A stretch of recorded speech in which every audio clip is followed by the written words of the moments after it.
Bom dia, boa tarde, boa noite, boa madrugada, boa qualquer hora. Esse que eu falo é Rubem Gonzalez e esse é o nosso formato clássico de rádio. A conversa ao pé do rádio. Ia botar minha carinha bonita, mas não vou botar. Tá bom? Então, vamos daqui.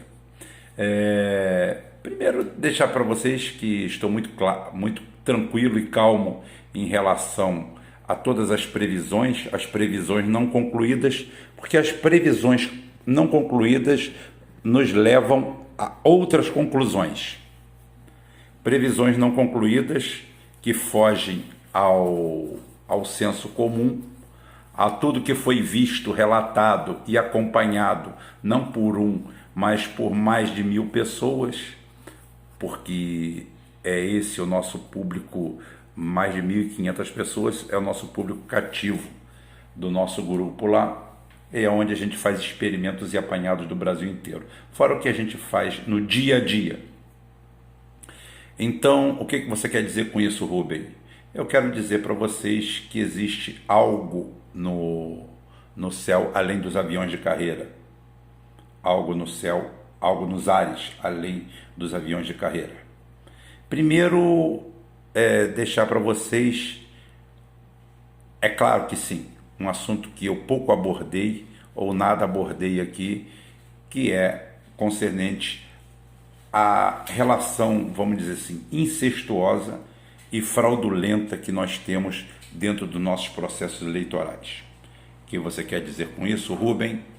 Falei assim, exatamente, urnas eletrônicas, fraudes perfeitas, aonde não podemos contestar nada dentro delas, porque criou-se um latissenso, um senso comum de que elas são seguras, são modernas e ai de quem contestá-las. O problema é que elas não são nem seguras nem modernas. E hoje nós tivemos um apanhado disso aí. Eu vou fazer esse apanhado passo a passo para vocês. Primeiro, para dizer que, justificar que o Brasil vive de fraude em cima de fraude. Hoje, acho que não é nem no Brasil. Uma sociedade que preza o dinheiro sem o trabalho, o dinheiro pelo rentismo, o dinheiro pelo investimento na bolsa, sem ninguém produzir nada. Como você conseguir convencer uma pessoa nessa sociedade a não vender seu trabalho, a não vender o seu serviço, a não vender aquela senha que ele tem, a não tentar burlar o sistema para ganhar dinheiro de forma fácil? Afinal de contas, está na moda. Ganhar dinheiro com suor da testa é quase vergonhoso. E quem não tem coragem de roubar ou de assaltar, entra para um partido de esquerda da New Left e tenta arrumar uma boca de encosto, que eu chamo de corrupção passiva, né? O processo de corrupção passiva para mim é esse. É a pessoa que acaba se tornando um desonesto, um ladrão de dinheiro oficial, porque não tem nada para oferecer à sociedade. Então é muito difícil você, numa sociedade hedonista dessa, onde o dinheiro é o mote, onde o viver bem, o se dar bem é o mote, e você vê que pessoas, equipamentos operados por seres humanos estão presentes em todas as fraudes. Rubem, você está querendo justificar alguma coisa? Você disse que o Boulos não iria para o segundo turno e ele foi, e ele está com 20% e blá blá blá e blá blá blá. É exatamente isso que eu quero dizer para vocês. Isso é um projeto. Vou abordar também aqui nesse programa. Esse programa aqui é cheio de serenidade. Apoiei um candidato na minha cidade, ele perdeu, gastou 300 mil reais para fazer uma campanha, lutou contra um grupo que gastou 15 milhões, eu não estou mentindo, gastou, segundo consta aqui, mais de 15 milhões, e ele não teria a mínima chance de ganhar mesmo. Mas fazer o quê? É esse o processo, é isso que se chama de democracia no Brasil. Tá? É o processo de democracia. Se estão de olho na sua cidade, vão botar dinheiro e vão sair de lá com ela. Seja pelas urnas, seja pela compra, seja pelo que for, seja pelo abuso econômico, seja por comprar veículos de comunicação, de comprar a mídia, esse grupo vai sair de lá vitorioso, porque não existem regras nem normas que simplesmente coloquem eles em seu lugar. Essa é a realidade. Então é o seguinte, não tem coisa além disso. E eu botei 6 tópicos aqui e eu vou falar um por um. São 6 tópicos. Vão ser tópicos curtos e que vão explicar mais ou menos qual o processo que está acontecendo no Brasil nesse momento. Nessa nossa democracia que já é fraca, já é falha, e agora, por último, nós somos obrigados a aturar esse tipo de coisa. Haja vista que hoje as eleições, a apuração eletrônica maravilhosa, fantástica, tá? Super moderna, somos mais modernos que a Alemanha, que o Japão, que a China, que todo mundo junto, ficou 4, 5 horas parada, foi para Brasília, voltou e apareceu tudo isso aí. Então, ao trabalho, deixa eu colocar ponto por ponto aqui para vocês. O primeiro ponto se chama Barroso. Barroso, o nosso Barrosão, o nosso incompetente presidente do TSE, que acumula sua função como membro do STF, do onipresente, onipotente STF, a corte de todas as cortes, não satisfeito com tudo que estava acontecendo, onde mais ou menos aconteciam as coisas de forma orgânica, ou seja, os TREs faziam a apuração, lançavam seus candidatos, passavam para Brasília, referendado, TSE, tudo bem. Não. A prima-dona, a princesa, tem que aparecer, tem que dar o tom, tem que dar o seu toque. E criou um monte de meios, um monte de métodos lá. Um deles foi passar a totalização para Brasília. Não sei se por vedetismo, por desonestidade ou por querer aparecer, eis que esse cidadão transfere a totalização para o TSE. E o TSE recebe tudo isso aí de uma porrada só e tudo embola, tudo enrola lá. Tudo embola, tudo enrola lá, ou seja, criou mais um problema, uma curva de rio. Então, qual seria a grande solução para isso aí? Bem, a primeira solução seria simplesmente o impeachment desse cidadão, que se mostra deveras incompetente, no mínimo. Para não ir mais longe, vamos chamá-lo apenas de incompetente, de uma pessoa que quer aparecer mais do que todo mundo e que usa o seu poder para isso. É simplesmente, realmente, uma prima-dona.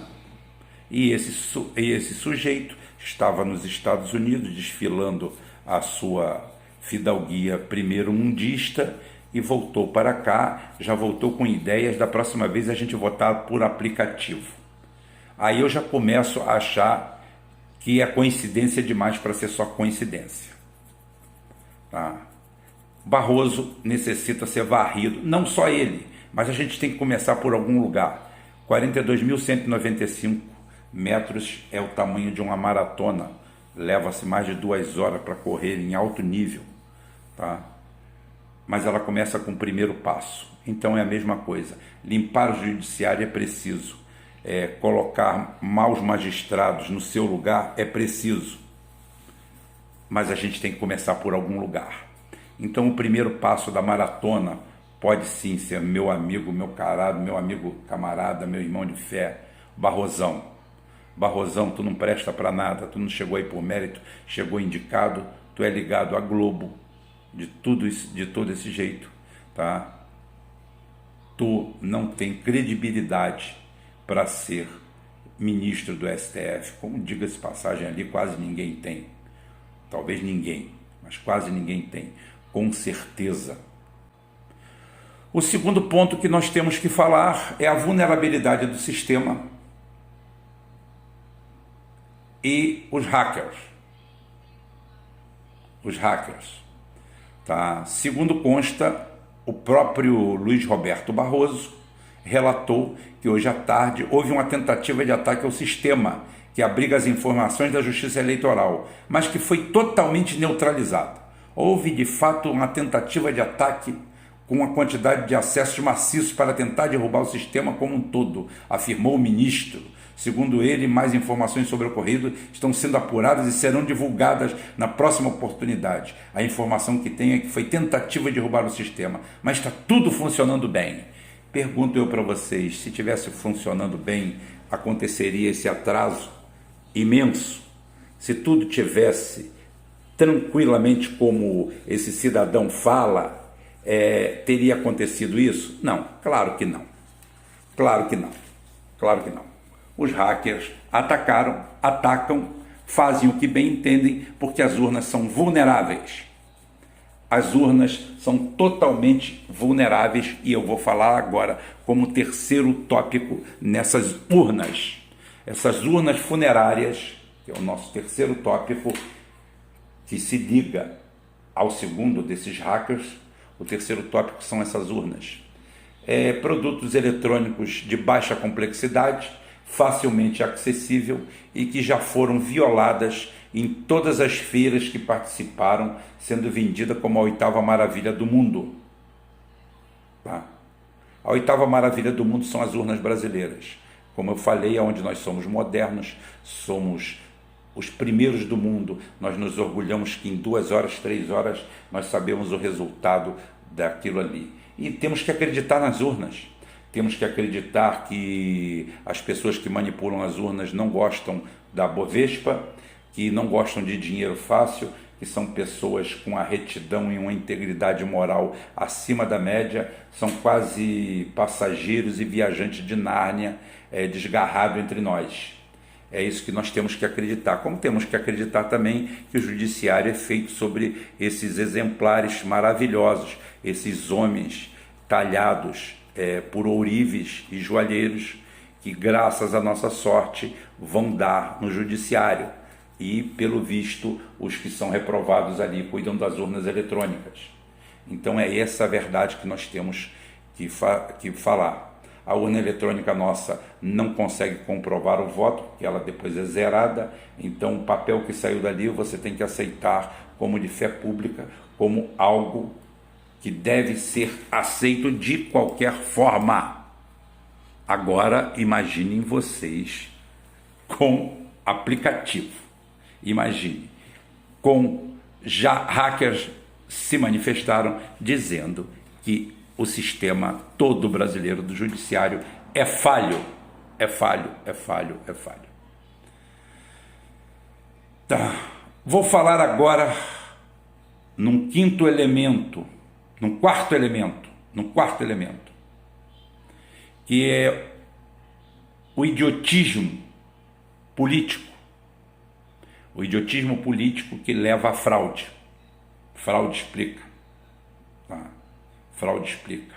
O idiotismo político que leva à fraude está muito ligado a uma ferramenta brasileira onde o cidadão médio estufa o peito e diz que não vota em ninguém. Ele se abstém. Ele não vai votar. Esse idiota, esse inocente útil, ele diz que não vota em ninguém porque ele simplesmente não acredita em políticos. E ele esquece que o ar que ele respira, o estacionamento que ele paga, tudo o que acontece na vida dele são decisões políticas. Tudo está ligado à política. Tudo. Os impostos, o que ele paga mais, o que ele paga menos, a luz na rua dele, tá? O calçamento, a escola, tudo ligado à política. E ele se abstém. Eu vou botar um número da minha cidade, porque eu tenho eles em mãos, e falo para vocês que o prefeito da cidade eleito foi a abstenção. A abstenção contou 43 mil votos, e o prefeito eleito teve 42 mil votos. O que acontece? Foi a melhor escolha esse prefeito? Não sei. O povo é que tem que saber. Só que uma boa parte do povo, ou um número, um quantitativo maior do que aquele que foi eleito, simplesmente não vão lá porque eles odeiam política, odeiam a bandidagem da política. E eles transformam o trabalho do político bandido, quadrilheiro, cada vez mais fácil. Cada vez mais fácil. Por quê, Rubem? Porque, ora, quanto menos pessoas forem às urnas, menor se torna o colégio eleitoral, menor se torna seu esforço para corromper o sistema.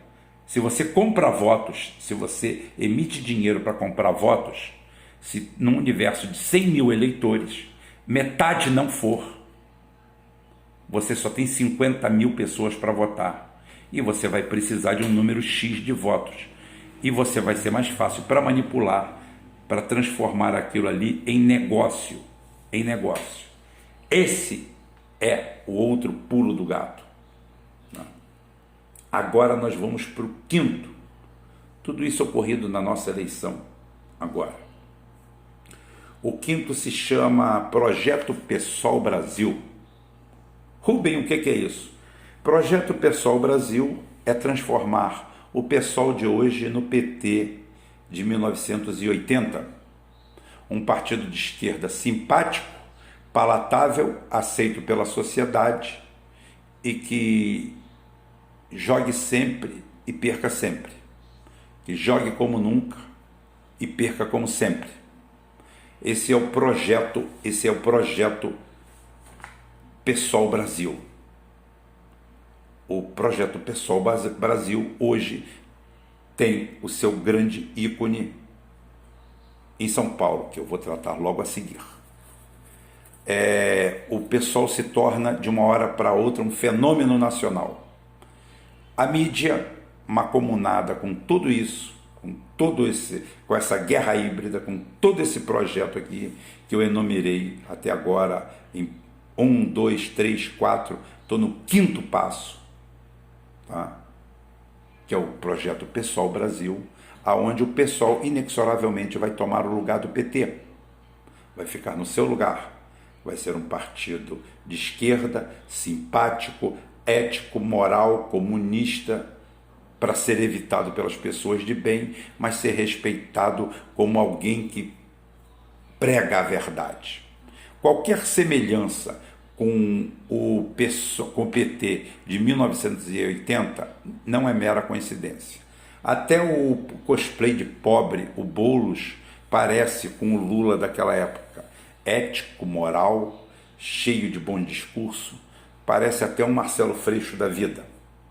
E ele sempre será escalado para perder as eleições principais, mas ter uma relevância tal que fique patente para o povo que existe uma oposição. O PT foi jogado no lixo, o PT foi apodrecido, o PCdoB idem, o PSB se afundou, o PDT mergulhou na própria mediocridade, capitaneada pelos dois capitão de fragata e capitão de corveta, Ciro Gomes e Lupe, cada um a seu ponto, vendo quem consegue foder mais e acabar mais com o partido de Brizola, enterrando ele em cova rasa. Hoje não representa mais trabalhismo, não representa nada. Representa apenas um meio de vida para algumas pessoas. Como eu falei, Projeto Brasília está sempre acima do Projeto Brasil. Falo tudo isso aí com muita tranquilidade, com muita paz no coração, sem nenhum tipo de tentativa de dar uma desculpa. Rubem, você está falando isso porque você disse, você viu as pesquisas estavam certas. Pesquisa é o crime perfeito. A pesquisa coloca o que quer, aonde quer, a mando de alguém. Ela não pergunta, ela é ética. Ela não pergunta quem foi que mandou colocá-la lá. Ela vai lá, coloca, você engole aquilo como verdade, como fato, e fica tudo bonito. O crime perfeito. E por último, para corroborar esse crime perfeito, eu vou falar no nosso amigo Boulos, Guilherme Boulos, que vai para o segundo turno para ser massacrado em São Paulo, obviamente. Não vai ganhar do Bruno Covas, porque o papel dele é perder. Ele vai para lá, ele vai fazer o mesmo papel que fez o Marcelo Freixo no Rio de Janeiro há 4 anos atrás, que conseguiu dar a prefeitura para o Marcelo Crivella. Só assim o Crivella poderia se eleger. Tá? Então esse projeto tem tudo a ver com o Boulos. O Boulos é a virada. O Boulos é o maior fenômeno já visto na face da Terra.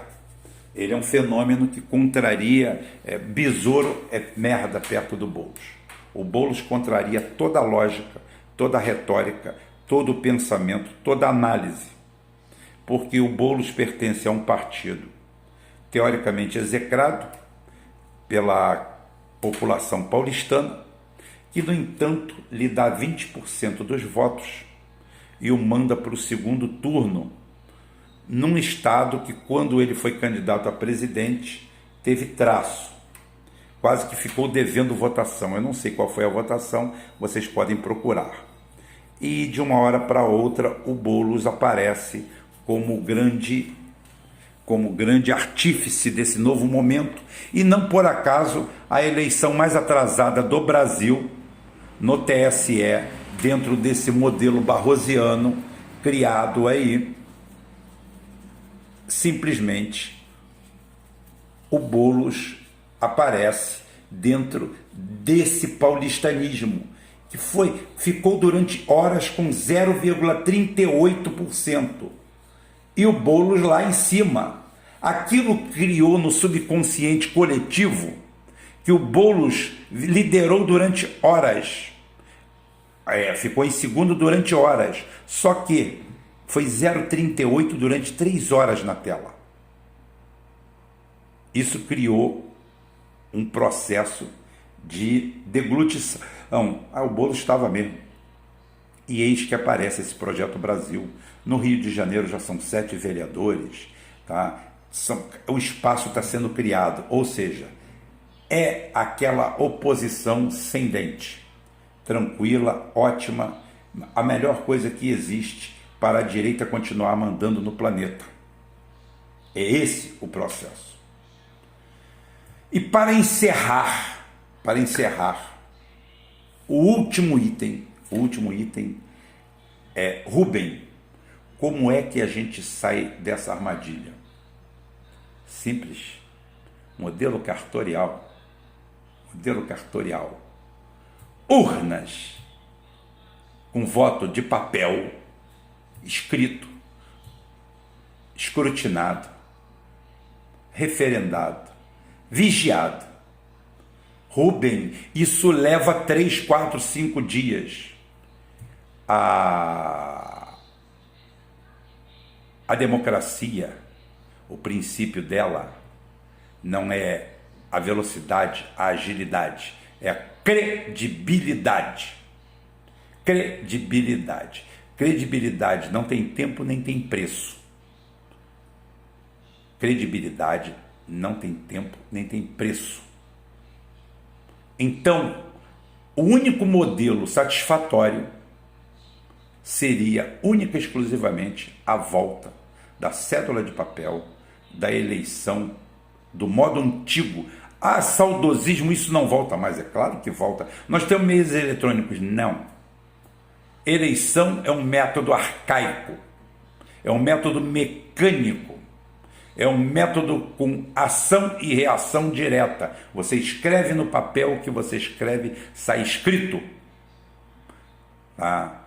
Uma vez eu li uma crônica falando que o mundo mudou com a máquina de escrever elétrica. Foi a grande revelação, foi a grande revolução da humanidade. E foi verdade.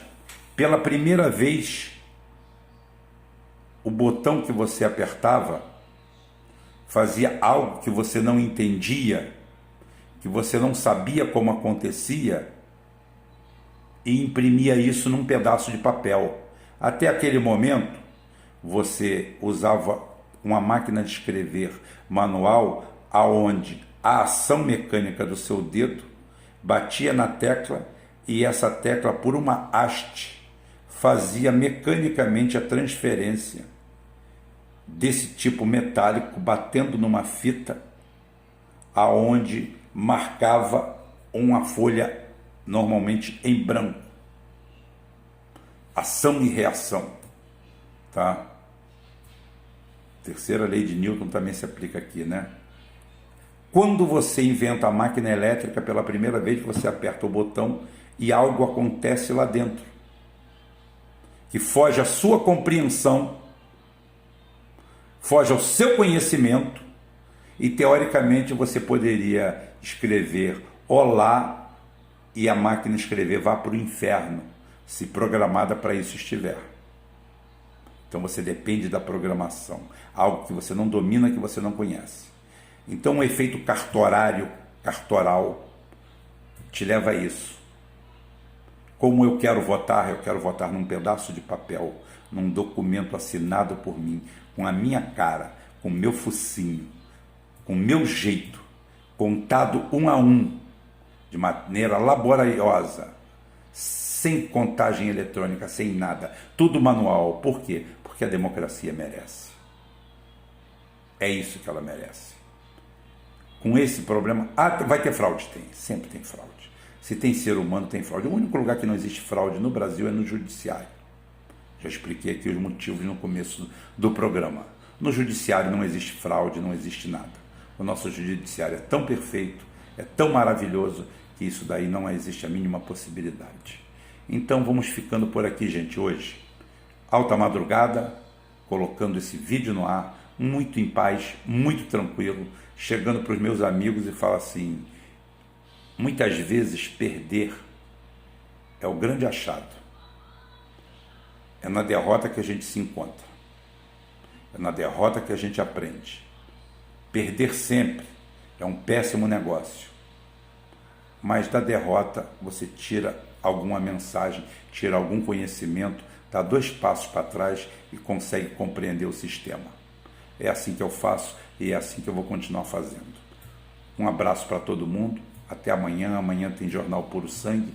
E é hoje já. Jornal Puro Sangue às 9 horas da noite. Vamos bater uma conversa sobre isso mais apurada, talvez até falando desse programa de hoje. Então, meus amigos, um abraço, até amanhã, se Deus quiser, e Ele há de querer.